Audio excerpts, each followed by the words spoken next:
Hi, it's Michael Angelo Caruso. I want to talk to you about something very, very intimate, something that most people will not talk to you about. It's kind of an unspoken, taboo topic in our society.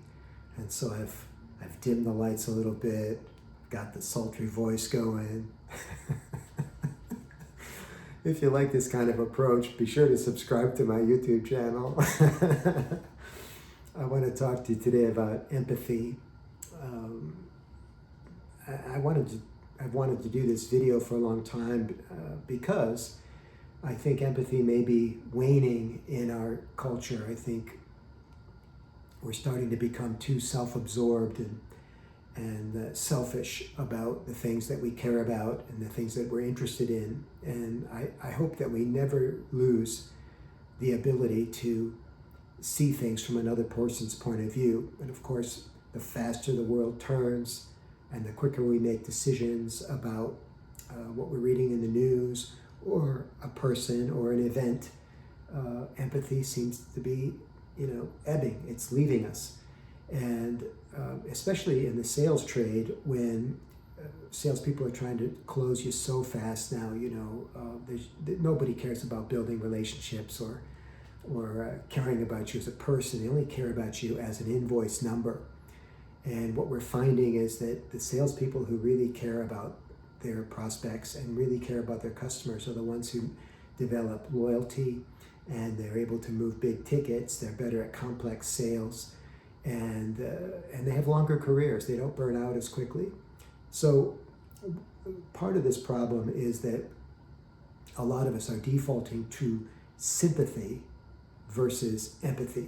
And this is a fundamental problem. Sympathy is so much easier to express than empathy.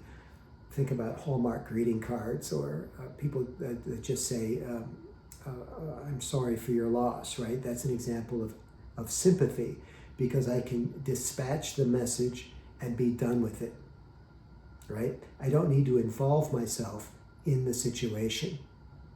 And that's what empathy is. Empathy takes more time and it's more challenging. Empathy is harder for a lot of reasons. Not only is it more involved, but we also find that it's more painful, right? It's nothing to do a drive-by and say, hey, sorry for your loss, or I'm really sorry that your mother passed away, right? But to dig in and find out what was so special about mom, right? Or to ask the person, how are you feeling? How are you coping? Tell me, is your father still alive? Because that was probably a similar sense of loss. How is this different than when your father passed away? Or talk about the difference between what happens when the first parent dies versus the second parent passing, right?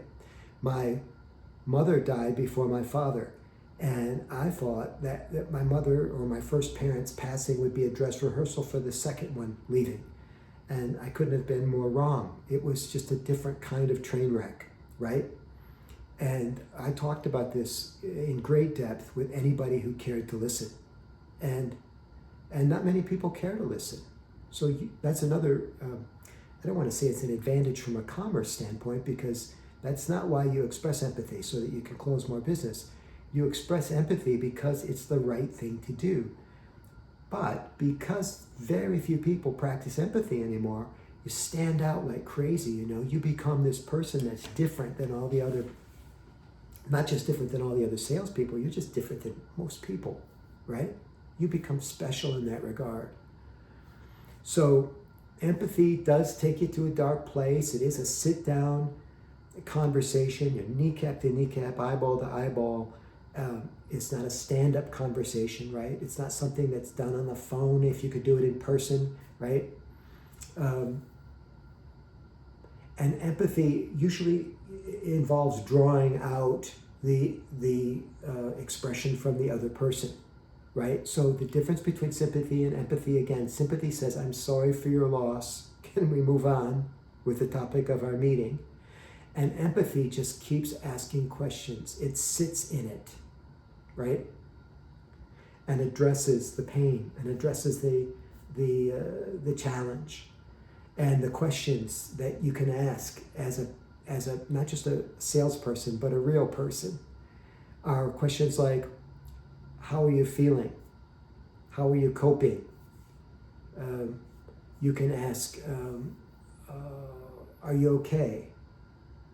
Would you like to talk? Have you been able to focus on anything else? How is work going? Sometimes people will say, it doesn't have to be about, mother or dad passing. Sometimes it's just a work problem. Is the department okay? Is the company okay? Tell me more. Is there anything I can do? Right? And you just keep listening and listening and listening. You even might say things like, when do you expect this to be resolved? Now they go into the problem-solving part of their brain and they're trying to see daylight, right? And you're helping them see that daylight, right? When do you think this will be resolved? These are remarkable snatches of dialogue that we don't see very often anymore, and they can come in handy, real handy, not only on the job if you're in sales, but in real life as a person.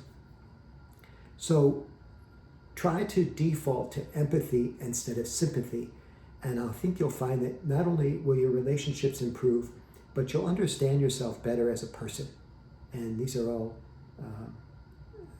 great things to have happen in anybody's lifetime. I blog about this at michaelangelocaruso.com. And of course, if you have comments about this in the video down below, that would be great. Let's keep the dialogue going. Thank you very much for considering empathy over sympathy.